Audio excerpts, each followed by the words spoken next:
עבודה מספר 2 בדאטה סייאנס, אז אני מתחיל לתאר את הדאטה סט. הדאטה סט שלי הוא דאטה סט שאינו סינתטי, לקחתי אותו מהאגינג פייס, והוא מתאר בעצם, הוא דאטה סט של ה-FBI ככה ניתן, והוא מתאר בעצם את כל הפשעים המתועדים בשיקגו, משנת 2001 ועד 2024, הוא מכיל 8 מיליון שורות ו-21 פיצ'רים מכל הסוגים.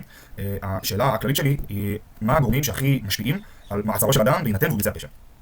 מבחינת החלק של ה-EDA, אני לא אתעכב על כל הפונקציות הבסיסיות, כי אם לא עד כדי כך מעניינות. אני רק אגיד שבחלק של הניקוי, הדבר המשמעותי שעשיתי, זה היה להוריד חצי בגדול מהדאטה סט. לקחתי את כל השנים שבעצם כל מקרה פשע שקוראים אחרי 2010, ורק אליהם התייחסתי. זאת אומרת שצמצמתי את הדאטה סט מ-8 מיליון שורות ל-4 מיליון שורות. למה עשיתי את זה? בעיקר כדי להקל על הקולב לעבוד. הקולב מוגבל לאיזה 12 ומשהו ג'יגרים, ו8 מיליון שורות מאוד כבד עליו ומאוד מעט את העבודה. אז אין מה לעשות, חלק מהדברים שצריך לעשות כדי לעבד דאטה סט, נראה לי פלטפורמה טובה יותר הייתי משאיר את הכל. וכמובן שגם הורדתי עמודות שפחות מעניינות אותי, פחות מעניינות לדאטה, וכפילויות כמובן. ומבחינת עוד דבר אחד שעשיתי לפני, עשיתי מה שנקרא General Crime Map של שיקגו, מתעדכנת, שבעצם מאפשרת לנו להתפקס על ממש פשעים ברמת הפשע הבודד, ולראות בדיוק מה קרה. לדוגמה, גניבה, מעל $500, שוד חמוש בעזרת רובה, ועוד. בנוגע ל-EDA, אנחנו ניגע בשלושה חלקים מרכזיים. הראשון שאני ניגע בו, לכאורה גם הכי פשוט, אבל מצד שני גם הכי חשוב, זה ה-REST ו non-REST. למה הוא הכי חשוב? למה הוא הכי פשוט מדבר בעל עצמו, אבל למה הוא הכי חשוב? הוא מראה לנו בעצם שיש העדפה מאוד מאוד גדולה לכאשר פשע מתבצע, לכך שלא אין מעצר. בעצם 78% מהמקרים גורמים ללא מעצר. כשאנחנו נרצה להאמין את המודלים שלנו כדי לחזות מעצר, אנחנו נצטרך להתגבר על הפער הזה. כי הרבה יותר קל למודל להגיע ל-78% דיוק ולהגיד שתמיד לא נעצרים אנשים. אז הפלוט הזה הוא אומנם הכי פשוט, אבל גם הכי חשוב לנו להמשך. אז הדבר שלי שאני רוצה לצלול אליו עכשיו, זה השאלה השלישית שלי, ששאלתי איך אלמנט הזמן, כמו שעה או חודש או אפילו שנה, משפיעים על הסיכוי שלך להיעצר. המודלים שיצרתי פה, הם חלקם מראים שנים מאוד מאוד גדולים, כמו אחד שמדבר על שעות בפרט, אפשר לראות קפיצות של 10 ו-5%, קפיצות שמשמעותיות בנפחים גדולים כמו שבדאטה סט שלנו. לגבי החודש, פחות ראיתי משהו ששווה להתייחס, וגם בשנה הירידה הגדולה הזאת שלכאורה נראית כאילו נורא דרסטית, זה 2019-2021, מה שאפשר להבין כבר שזה כנראה הקוביד. בגלל זה לא רק שנפח המעצרים ירד, גם נפח הדיווחים של פשעים, אז הכל ירד בהתאמה. כשרציתי להתעמק שנייה בגורם השעה, ועשו לזה דיפ דייב, באמת המסקנה המעניינת דווקא נמצאת בפלוט הזה, מאשר בפלוט הזה, שפה אפשר לראות בברים הכחולים את הנפח של הפשעים שבוצעו ודווחו אל מול הקו האדום שמייצר את ה-arrest rate שלנו. זאת אומרת, כמה ביחס לכמות הפשעים היה מעצר. אז אפשר לראות שתי אי אלימות מאוד מאוד גדולות פה ופה. ואחרי קצת מחקר עצמאי ובירור, הבנתי שזה פשוט השעות של החלפת המשמרות במשטרה בשיקגו, וזה כנראה הגורם שהכי משפיע על העניין הזה בעולם השעות. אז הדבר האחרון שאני רוצה לגעת בו בנוגע ל-EDA זה השאלה הרביעית שלי, איך בעצם המיקום של הפשע ברמת המיקרו, לא רמה גיאוגרפית רובע 2 רובע 5, אלא יותר הסינרי, משפיע על האפקט של המעצר.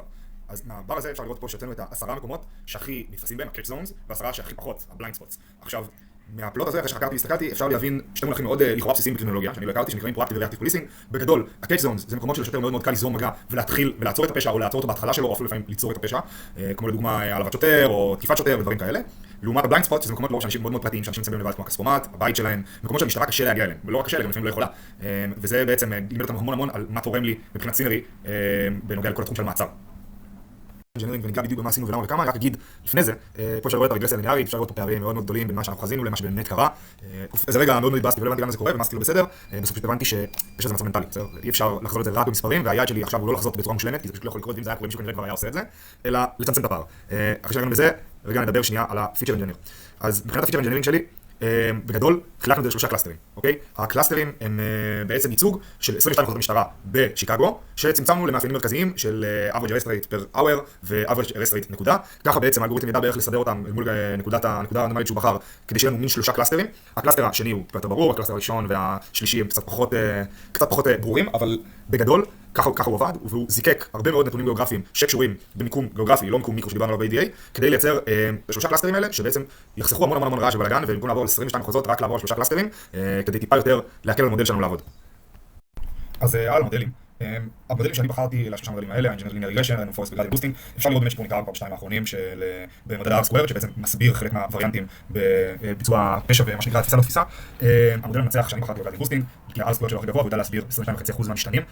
צריך להגיד, זה מספר לא טוב. אם הייתי מתעסק עכשיו בתרופות או במשכנתאות ודברים כאלה, אז זה היה גורם לי ללכת אחורה ולעשות הכל מחדש. אבל בגלל שאני מתעסק בדאטה סט שהוא מאוד מאוד קשה, ובדיעבד אני טיפה פחות מתאים ל-Linear Regression ובאופן כללי לחיזוי, אז זה מספר שהוא יחסית טוב. פשע בסוף מצב מנטלי, רושם את זה פה, 22% מהמקרים מוסברים או מהווריאנטים מוסברים, זה מספר שהוא בסדר מבחינתי. עשיתי פיקל ולהתמודד לאגינג פייס, ועכשיו מבחינת הרגשן קלסיפיקיישן, אני בחרתי על אופציה בינארית יותר, אבל לא לפי המדיאן, הלכתי דווקא לפי REST no REST, בגלל שלא רציתי ללכת על שכאילו על מידיאן של המעצרים. אז באמת בחרתי שתי קלאסים, קלאס 0 וקלאס 1.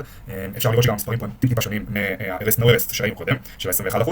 אני מניח שהסטייה הזאת היא נובעת מכך שאנחנו משתמשים בחלק מסוים מהדאטה, כי זה חלק של הטריינינג, ובגלל זה הסטייה הזאת, על אף שהיא יחסית גדולה, ועדיין יש להגיד, הפרופורציה הכללית של היתרון של הקלאס 0 נשמר. זאת אומרת, הרבה יותר קל למודל לנחש קלאס 0, וזאת עדיין הבעיה המרכזית שלנו.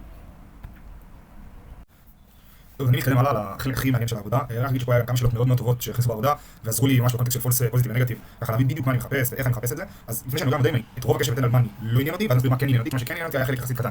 מבחינת קלאס 0, לא ממש מעניין אותי עם הבן אדם מה אחוזי דיוק שלה לא נעצר, כן מעניין אותי לעצור אנשים שכן צריכים להיעצר.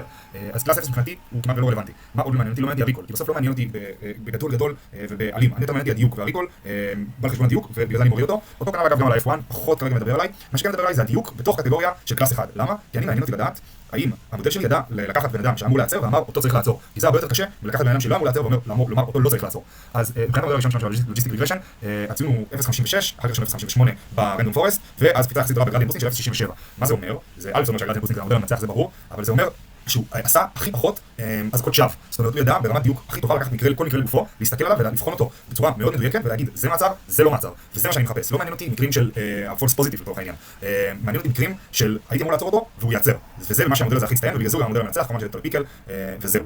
מבחינת גם התובנות שלי על העבודה באופן כללי, אני מאוד נהניתי לעשות העבודה. אני חושב שלהבא, בגלל המילואים ובגלל הפער שצברתי, הייתי יכול לבחור דאטה סט טיפה יותר טוב, שייתן לי תוצאות ברמת מובהקות גבוהה יותר, אבל זה הדאטה שבחרתי בו, ואני סך הכל שמח על התוצאה ועל מה שאמרתי בדרך. וזהו, נתראה בעבודה 3.